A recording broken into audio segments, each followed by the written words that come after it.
दोस्तों नमस्ते, मेरा नाम प्रशांत है और आप द कॉन्फ्लिक्ट लेंस देख रहे हैं। लेबनान में इतने दिनों से चुपचाप शांत बैठा हिजबुल्लाह और उसके लड़ाके एक बार फिर से सक्रिय होते हुए नजर आ रहे हैं क्या? एक बड़ा घटनाक्रम हुआ है और उस घटनाक्रम में इजराइल पर आफत टूट पड़ी है। आईडीएफ के सैनिक बुरी तरीके से हलाक हो गए हैं, ढेर हो गए हैं। 2 सैनिकों के मारे जाने की खबर है और कहा तो ये भी जा रहा है कि दर्जनों घायल हुए हैं। पूरी खबर अभी बताऊंगा। उधर हूती ने सऊदी अरब को एक बड़ा झटका देते हुए एक और ऑयल टैंकर को तबाह कर दिया है। खबर यह भी है कि सदर्न दुबई की ओर उसने बिन्त जुबैल जो इंडस्ट्रियल एरिया है वहां पर भी हमला किया है। ऐसे दावे निकल के सामने आ रहे हैं, ऐसे दावे किए जा रहे हैं। उससे जुड़ी भी खबर मैं आपको बताऊंगा। ईरान और अमेरिका के बीच जंग की आशंकाओं को लेकर के जो खबर निकल के सामने आ रही है वो ये है कि डोनाल्ड ट्रंप को एक और बड़ा झटका लगा है। न्यूयॉर्क टाइम्स की एक रिपोर्ट के मुताबिक 80% से ज्यादा अमेरिका की जो इंटरसेप्टर मिसाइल्स हैं उनका स्टॉक खत्म हो चुका है।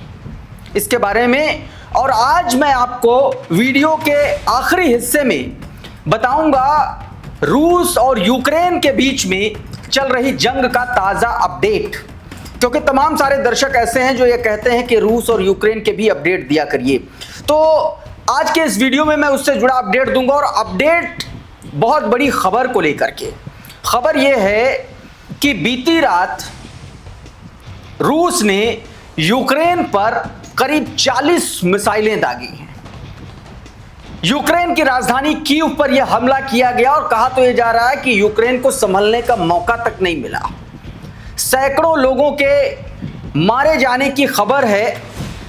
जेलेंस्की ने क्या कुछ कहा है और क्यों जेलेंस्की फिर से अमेरिका से इंटरसेप्टर मिसाइलें मांग रहा है और डोनाल्ड ट्रंप ने फिर मना कर दिया, सब कुछ विस्तार से बताता हूं। सबसे पहले इस खबर को देखिए। ये करंट रिपोर्ट की यह खबर है। इसमें बताया यह गया है कि 2 इजरायली सोल्जर्स जो है मारे गए हैं और बताया गया है कि कई ऐसे सोल्जर्स हैं जो घायल हुए हैं। कहा गया कि जो डेटोनेटिव डिवाइस थी उसके दौरान ये ट्रैप में फंसे, जाल में फंसे और उस दौरान जो है ये बुरी तरीके से घायल हुए और मारे गए। ये जानकारी इस ट्वीट में दी गई है। कहा गया रिपोर्ट्स के मुताबिक दक्षिण लेबनान में एक विस्फोटक से जाल बिछा करके तैयार की गई इमारत के भीतर विस्फोट होने से 2 इजरायली सैनिकों की मौत हो गई जबकि कई अन्य घायल हो गए हैं। एक और तस्वीर देखिए, ये उठता हुआ धुआं। इस तस्वीर में ये वहीं पर उसी जगह पर धमाका होने की बात कही जा रही, दावा किया जा रहा है। आरटी की इस खबर को देखिए। अल जजीरा के अनुसार बता रहा है कि दक्षिणी लेबनान में हुए एक विस्फोट में कई इजरायली सैनिक घायल हुए हैं। रिपोर्ट के मुताबिक मजदाल जोन के पास बारूदी सुरंग में विस्फोट होने से कई सैनिक घायल हुए। इसके बाद उन्हें हेलीकॉप्टर के जरिए अस्पतालों में पहुंचाया गया, यह दावा किया गया। तो क्या हिजबुल्लाह फिर से एक बार सक्रिय हो गया? क्योंकि लगातार देखिए लेबनान में, खास तौर पर साउथ लेबनान में आईडीएफ लगातार जो है वहां पर बम्बार्डमेंट कर रहा है। वहां पर जो इमारतें हैं, बिल्डिंगें हैं, उनको ध्वस्त करने का काम कर रहा है। दूसरी तरफ डोनाल्ड ट्रंप ये कह रहा है कि वहां पर सीज फायर लागू और बहुत सारी बातें इस तरीके की। एक और ये वीडियो जब घायल सैनिक जो है नॉर्थ इजराइल के रामबम इलाके में हेलीकॉप्टर्स के जरिए लाए गए, ये उसका वीडियो है। 55th ब्रिगेड के ये सैनिक थे, ऐसा दावा किया जा रहा है। अब जरा ये ट्वीट देख लीजिए, इसमें जो दावा किया गया आपकी स्क्रीन पर बताया गया है कि हदाशोत बेजमैन के अनुसार आईडीएफ की 55th ब्रिगेड के 2 सैनिकों की मौत हुई है और 7 घायल हुए हैं। रिपोर्ट के मुताबिक यह घटना दक्षिणी लेबनान के एक विस्फोटकों के जाल बिछा करके की गई इमारत के अंदर विस्फोटक उपकरण फटने के कारण हुई। बताया जा रहा है कि इस इमारत पर आईडीएफ का लंबे समय से नियंत्रण था। घायल सैनिकों को हेलीकॉप्टर के जरिए हाइफा स्थित रामबाम हॉस्पिटल पहुंचाया गया। तो ये उसका वीडियो, ये उसकी तस्वीरें हैं। उधर एक और खबर दोस्तों निकल के सामने आई, जरा इस वीडियो को देखिए। ये जो रेड डॉट आप देख रहे हैं, इसी जगह पर हूतीज ने सऊदी अरब से जुड़े हुए एक ऑयल टैंकर पर हमला करके उसको तबाह कर दिया है। अब ये ट्वीट देखिए। कहा गया कि यमन के हूतीज ने दावा किया है कि उसने लाल सागर के यानबू के पास सऊदी अरब तेल टैंकर वफा पर सीधा हमला किया।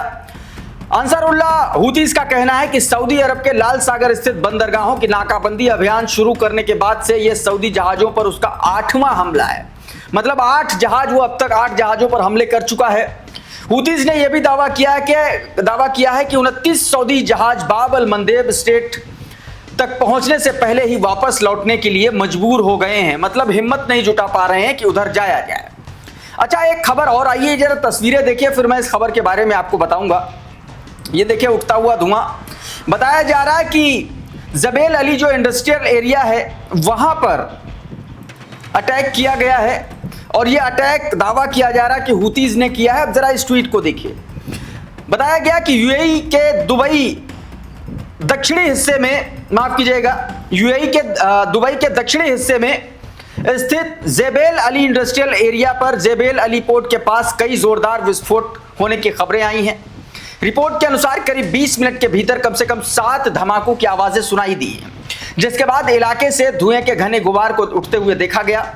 मौके से आ रही शुरुआती रिपोर्ट में दावा किया गया कि यमन के हूतीज ने जेबेल अली क्षेत्र की ओर मिसाइलें दागी हैं। वहीं यूएई अधिकारियों ने पुष्टि की है कि औद्योगिक क्षेत्र में एक घटना हुई है और आपातकालीन टीमें मौके पर कार्रवाई कर रही हैं। हालांकि विस्फोटकों का कारण, नुकसान की सीमा और किसी मिसाइल हमले की आधिकारिक पुष्टि अभी तक नहीं हुई है। ये बात कही गई, ये खबर दी गई है। दूसरा दोस्तों, ईरान लगातार संभावित जंग की तैयारियां कर रहा है। ईरानी सैनिकों ने बाकायदा मॉक ड्रिल की है और ये उसका वीडियो आप देखिए। ये उस मॉक ड्रिल का वीडियो है। जियोपॉलिटिक्स ने ये वीडियो शेयर किया है और बताया है कि आईआरजीसी ने यह दावा किया कि उसने एंटी हेलीकॉप्टर सैन्य अभ्यास किया, जिसमें एफपीवी ड्रोन्स का इस्तेमाल करके अमेरिकी स्पेशल फोर्सेस के ब्लैक हॉक हेलीकॉप्टर के मॉकअप को निशाना बनाया गया, डमी मॉडल को उसको निशाना बनाया गया। आईआरजीसी के अनुसार इस अभ्यास का उद्देश्य एफपीवी ड्रोन के जरिए हेलीकॉप्टरों को निशाना बनाने की क्षमता का प्रदर्शन करना और प्रशिक्षण लेना था। मतलब अगर किसी तरीके से अमेरिकी हेलीकॉप्टर्स के जरिए अमेरिकी सोल्जर्स ईरान में अगर घुसपैठ करने की कोशिश करते हैं तो उस स्थिति में ईरान किस तरीके से उनसे निपटेगा, ये उसकी तैयारी है। एफपीवी ड्रोन्स के जरिए किस तरीके से वो अमेरिका को रोकेगा, ये उससे जुड़ा एक वीडियो। अच्छा, एक तरफ अमेरिका लगातार मिसाइलों की कमी से जूझ रहा है, दूसरी तरफ ईरान ने अपने नए और नई एक तरीके से सीरीज के हथियारों का प्रदर्शन किया है। ये उसका वीडियो है, जरा देखिए इसको। तमाम तरीके के हथियारों को इसमें प्रदर्शन किया गया। इसमें मिसाइल्स हैं, इसमें नए ड्रोन्स हैं और ईरान ने तो यह भी दावा किया है कि ये उसके जो यंग इंजीनियर्स हैं उन्होंने ये कारनामा किया है। इस ट्वीट को देखिए। बताया गया है कि आईआरजीसी एरोस्पेस फोर्स ने एक प्रदर्शनी का उच्च गुणवत्ता यानी कि हाई क्वालिटी वीडियो जारी किया, जिसमें स्वदेशी मूल से विकसित कई आधुनिक हथियार प्रणालियों का प्रदर्शन किया गया। आईआरजीसी के अनुसार प्रदर्शनी में रखे गए या दिखाए गए सभी हथियार और सैन्य प्रणालियां उनके युवा इंजीनियर्स द्वारा डिजाइन और विकसित की गई हैं। दावा किया गया कि यह प्रदर्शनी उनकी स्वदेशी रक्षा तकनीक और सैन्य विकास क्षमताओं को प्रदर्शित करती है, यह भी कहा गया। अच्छा, इस बीच एक खबर आई और सीएनएन ने इस खबर को छापा। मंगलवार को यह खबर छपी थी और उसका छोटा सा हिस्सा आपकी स्क्रीन पर, जो ऑस्टिन डिफेंडर ने जिसको अपने तरीके से राइट अप किया है। देखिए जरा इसमें क्या बताया गया। कहा गया कि सीएनएन की मंगलवार को प्रकाशित एक रिपोर्ट के अनुसार ईरान के साथ हालिया संघर्ष के दौरान अमेरिका ने अपनी महत्वपूर्ण बैलिस्टिक मिसाइल रक्षा प्रणाली के लगभग 80% इंटरसेप्टर मिसाइलों का इस्तेमाल कर लिया है। रिपोर्ट में कहा गया है कि वरिष्ठ सैन्य कमांडर पेंटागन के गोला बारूद भंडार को खतरनाक रूप से कम बता रहे हैं। खतरनाक रूप से कम मतलब रिस्की हो गया है अब अमेरिका के लिए जंग लड़ना। रिपोर्ट के मुताबिक ईरान युद्ध की शुरुआत और फरवरी के अंत से अब तक अमेरिकी सेना युद्ध पूर्व भंडार की तुलना में थर्ड जो एंटी बैलिस्टिक इंटरसेप्टर मिसाइलें लगभग 80% और पैट्रियट इंटरसेप्टर मिसाइलों का लगभग 50% स्टॉक खत्म हो चुका है। इसके अलावा जो CSIS जो है उसके मुताबिक बताया गया है कि ईरान युद्ध शुरू होने से पहले अमेरिका के पास लगभग 2200 पैट्रियट जैन 1T और पैक-3 इंटरसेप्टर तथा 452 थर्ड इंटरसेप्टर मौजूद थे। रिपोर्ट में कहा गया है कि समय के साथ यह भंडार लगातार घटते गए, जबकि ईरान मध्य पूर्व में अमेरिकी ठिकानों और सहयोगी देशों पर मिसाइल हमले जारी रखे हुए हैं। कहने का मतलब सिर्फ यह है कि अमेरिका को लगातार बड़ा झटका मिल रहा है और ईरान का वो कुछ अभी तक बिगाड़ नहीं पाया है। एक और खबर आपको दिखाता हूं रशिया और यूक्रेन से जुड़ी हुई। इस खबर को देखिए, करंट रिपोर्ट का ये ट्वीट। बताया गया है कि रूस का रात भर यूक्रेन पर हमला किया और इस हमलों में कई एक तरीके से जो जानकारी निकल के सामने आई है कि जबरदस्त तरीके से हमला किया गया और इस हमले में यूक्रेन पर ताबड़तोड़ तरीके से हमले किए गए हैं। यह भी जानकारी निकल के सामने आई है। कहा गया कि Russia overnight attack on the Ukraine was so intense that Ukraine did not fire a single interceptor missile। कहा गया कि इतना जबरदस्त तरीके से हमला किया कि यूक्रेन एक भी इंटरसेप्टर मिसाइल नहीं दाग पाया। Every Russian missile hit its intended target। कहा गया और हर रशियन मिसाइल जो है वो उसके टारगेट पर हिट किए और उसके परिणाम मैं आपको दिखाता हूं। ये देखिए, ये तस्वीरें देखिए जरा, ये एक तस्वीर, दूसरी तस्वीर ये देखिए, भयानक धुआं उठता हुआ, और ये वीडियो भी देख लीजिए। ये तस्वीर और ये वीडियो अपने आप में बताता है कि हमला कितना खतरनाक था।